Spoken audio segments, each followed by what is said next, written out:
Hello guys, welcome to my YouTube channel.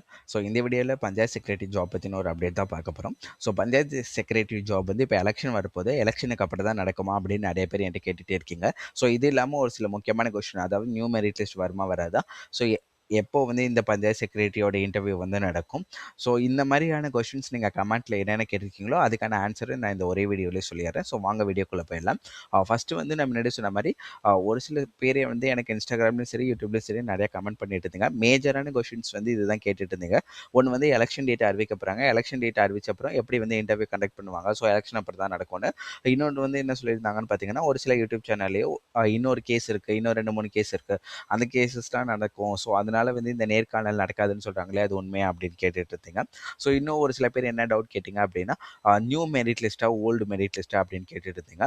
அதே மாதிரி ஒரு சில பேர் என்ன கேட்டுட்டு இருந்தீங்கன்னா, டிசம்பர் 5ஆம் தேதி ஒரு ஹால் டிக்கெட் ஒன்று வெளியிட்டாங்க, அதில் என் பேர் இருந்துச்சு. ஆனால் அதுக்கப்புறம் அந்த டிசம்பர் 11 12 வந்த அந்த மெரிட் லிஸ்ட்டில் என்னோட பேர் இல்லை. இப்போ ஹால் டிக்கெட்டை நான் கன்சிடர் பண்ணுவேன், மெரிட் லிஸ்ட்டை கன்சிடர் பண்ணுவேன்னு கேட்டுட்டு இருந்தீங்க. ஃபஸ்ட்டு நான் இந்த கொஸ்டினுக்கு ஆன்சர் பண்ணிடுறேன். ஹால் டிக்கெட்டில் உங்கள் பேர் இருந்தாலும் சரி, இல்லை மெரிட் லிஸ்ட்டில் உங்களுக்கு உங்கள் பேர் இருந்தாலும் சரி, நீங்கள் செலக்டட் ஃபார் இன்டர்வியூ.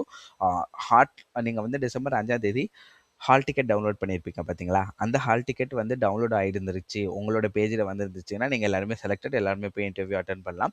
ஸோ மீதி எல்லா கொஸ்டினுக்குமே பார்த்தீங்கன்னா நான் ஒரு ப்ரூஃபோட சொல்லிடலாம் அப்படின்னு நினைக்கிறேன். ஸோ இந்த டீட்டெயில்ஸ் பார்த்தீங்கன்னா கோர்ட் கேஸ் அந்த ஃபுல் ஆர்டர்லேருந்து தான் இந்த ஸ்க்ரீன்ஷாட் எல்லாமே எடுத்திருக்கேன். இந்த கோர்ட் கேஸ் ஆர்டர் காப்பியை வந்து நான் ஆல்ரெடி போன வீடியோவில் எக்ஸ்பிளைன் பண்ணிட்டேன், அது பார்க்காதவங்க கண்டிப்பாக போய் பாருங்கள். ஸோ இந்த கோர்ட்டில் வந்து என்ன சொல்லியிருக்காங்க அப்படின்னு பார்த்தீங்கன்னா, இந்த தீர்ப்பில் பஞ்சாயத்து செக்ரட்டரி ஜாப் வந்து 24/2/2026 அந்த இன்டர்வியூ ப்ராசஸ் எல்லாமே கம்ப்ளீட் பண்ணணும்னு சொல்லியிருக்காங்க. ஸோ இன்னொரு கோர்ட்டோட கேஸ் ஹியரிங் பார்த்தீங்கன்னா 17ஆம் தேதி வருதுன்னு சொல்லியிருக்காங்க. ஸோ நான் ஒரு விஷயம் நான் தெளிவாக சொல்லிடுறேன். இதுக்கு முன்னாடியே பார்த்தீங்கன்னா 3-4 கேசஸ் போட்டு அது எல்லாமே வந்து பார்த்தீங்க அப்படின்னா கடைசியாக டிஸ்மிஸ் தான் பண்ணியிருக்காங்க. அப்போது இதுக்கப்புறம் எத்தனை கேஸ் போட்டாலுமே பார்த்தீங்கன்னா டிஸ்மிஸ் தான் ஆகும். ஏன் அப்படின்னு பார்த்தீங்கன்னா, இந்த கேஸஸ் இந்த பஞ்சாயத்து செக்ரட்டரி ஜாப் ஃபுல்லாகவே எப்படி நடக்குதுன்னு பார்த்தீங்கன்னா, ஒரு ஜிஓ வச்சு தான் நடக்குது. இதுதான் அந்த கவர்மெண்ட் ஆர்டர். ஸோ ஒரு எக்ஸாம்பிளுக்கு பார்த்தீங்கன்னா, இந்த கவர்மெண்ட் ஆர்டர்லேயே பார்த்தீங்க அப்படின்னா, ஸோ மார்க் வந்து அப்படியே 10th மார்க் வந்து 85% போட்டிருக்கான். இன்டர்வியூ வந்து 15%, மொத்தமாக 100 மார்க்குக்கு உங்களுக்கு இந்த எக்ஸாம் இருக்கும் அப்படின்னு சொல்லியிருக்கான். அதே மாதிரி எஜுகேஷனல் குவாலிஃபிகேஷன் 10th சொல்லியிருக்காங்க. ஸோ எப்படி நடக்கும்னு பார்த்தீங்கன்னா, மெரிட் லிஸ்ட் இது எல்லாமே பார்த்தீங்கன்னா ஆல்ரெடி வந்து 2025ல் நமக்கு இந்த இது டாக்குமெண்ட் நான் டவுன்லோட் பண்ணேன். பட் இந்த ரூல்ஸ் வந்து 2023லேயே போட்டுட்டாங்க. ஸோ அதை ஃபாலோ பண்ணி தான் இந்த panchayat secretary job hiring process போயிட்டுருக்கு. ஸோ நீங்கள் புதுசாக என்ன கோர்ட் கேஸ் போட்டாலுமே சரி, இந்த ஒரே ஒரு பிடிஎஃப் பார்த்தீங்களா, இதுதான் சார் நாங்கள் வந்து பிடிஎஃப், அதாவது இதுதான் வந்து எங்களோட நோட்டிஃபிகேஷன் பிடிஎஃப். ஸோ இதை பேஸ் பண்ணி தான் நான் வந்து இந்த இன்டர்வியூ ப்ராசஸ், இந்த ஜாப்க்கான ப்ராசஸ் எல்லாமே நடந்துட்டுருக்கு அப்படின்னு ஒரு எக்ஸ்ப்ளனேஷன் கொடுத்தாலே அந்த கேசஸ் எல்லாமே கோர்ட்டில் நிற்காது. ஸோ இதுதான் வந்து மேஜர் ஃபேக்ட். ஸோ அதனால் நீங்கள் அதை பற்றி பயப்பட தேவையில்லை. ஸோ மேபி இந்த 24/2/2026ங்கிறது ஸோ அன்னைக்குள்ளே உங்களால் கண்டக்ட் பண்ண முடியலனாலும் மேபி கொஞ்சம் டிலே ஆக சான்சஸ் இருக்குது. அதே மாதிரி நான் இன்னொரு விஷயம் சொல்லிடுறேன். இந்த ப்ராசஸ் வந்து பார்த்தீங்க அப்படின்னா எலெக்ஷன் வந்துடுது. ஸோ எலெக்ஷன் டேட் அறிவிச்சிட்டாலே கவர்மெண்ட்டில் வந்து இன்டர்வியூ, எக்ஸாமு எல்லாமே வந்து அப்படியே ஹேங் ஆன மாதிரி ஆகிடும். ஸோ இது எப்படி நடக்கும் அப்படின்னு நிறைய பேர் கேட்டுட்டு இருந்தீங்க. அதுக்கான எக்ஸ்ப்ளனேஷனுமே அந்த கோர்ட் ஆர்டர்லேயே கொடுத்துட்டாங்க. ஸோ இதில் என்ன சொல்லியிருக்காங்கன்னு பார்த்தீங்கன்னா 10/10/2025 அன்றைக்கே இந்த நோட்டிஃபிகேஷன் வந்துருச்சு. இந்த கோர்ட்டு, இந்த டீட்டெயில்ஸ் இது எதுவுமே இல்லை அப்படின்னு பார்த்தீங்கன்னா டிசம்பர் மாதம், அதாவது அந்த 12ஆம் தேதி கிட்டேயே பார்த்தீங்கன்னா இந்த இன்டர்வியூ ப்ராசஸ் எல்லாமே வந்து நடக்க ஆரம்பிச்சிருக்கும். அதே மாதிரி டிசம்பர் எண்டுக்குள்ளே அப்பாயின்மெண்ட் ஆர்டரே போட்டிருப்பாங்க. ஸோ இதுதான் வந்து அந்த ப்ரொசீஜர். ஸோ அந்த ப்ராசஸே கம்ப்ளீட் ஆயிருக்கும். ஆனால் இப்போ பார்த்தீங்க அப்படின்னா இந்த கோர்ட்டு அந்த கோர்ட் பேஸ்டு டீட்டெயில்ஸ்னால தான் டிலே ஆகிட்டு இருக்கு. ஸோ அதனால ஒருவேளை இந்த பார்த்தீங்கன்னா இஃப் த எலெக்ஷன் நோட்டிஃபிகேஷன் வந்தால் கூட இந்த ப்ராசஸ் வந்து நீங்கள் கம்ப்ளீட் பண்ணணும். எலெக்ஷன் நோட்டிஃபிகேஷனுக்காக இந்த ப்ராசஸை நீங்கள் டிலே பண்ணக்கூடாது அப்படின்னு கோர்ட்லேயே ஆல்ரெடி சொல்லிட்டாங்க.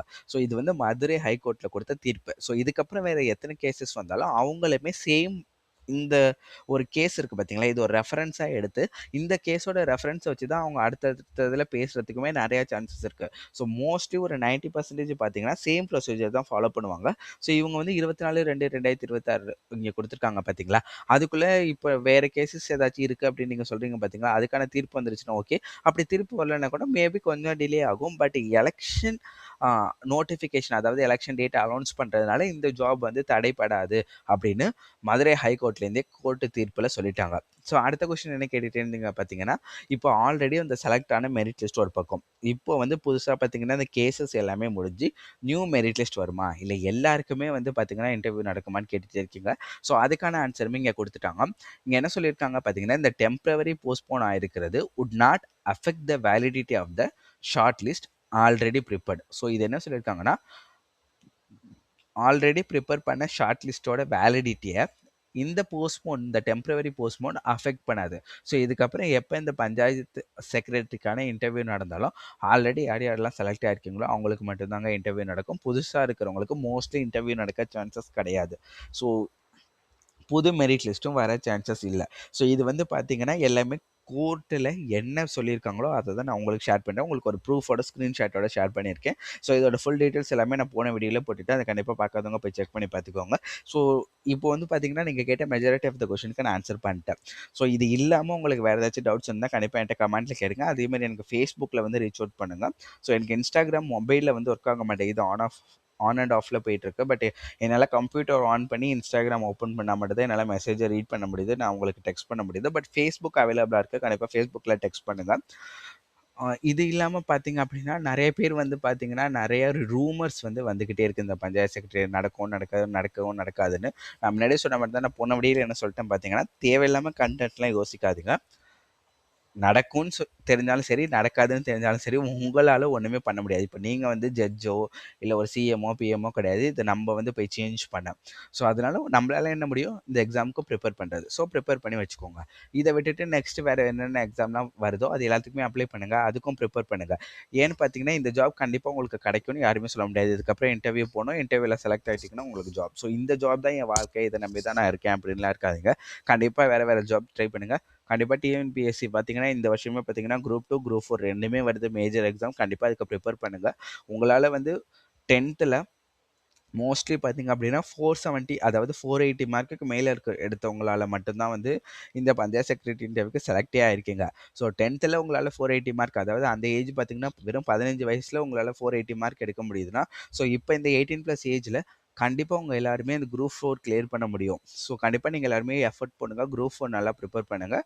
So next video panchayat secretary பற்றி ஏதாச்சும் அப்டேட் வந்துச்சுன்னா நான் கண்டிப்பாக உங்களுக்கு ஷேர் பண்ணுறேன். நெக்ஸ்ட் வீடியோவில் பார்க்கலாம். பாய் பாய்.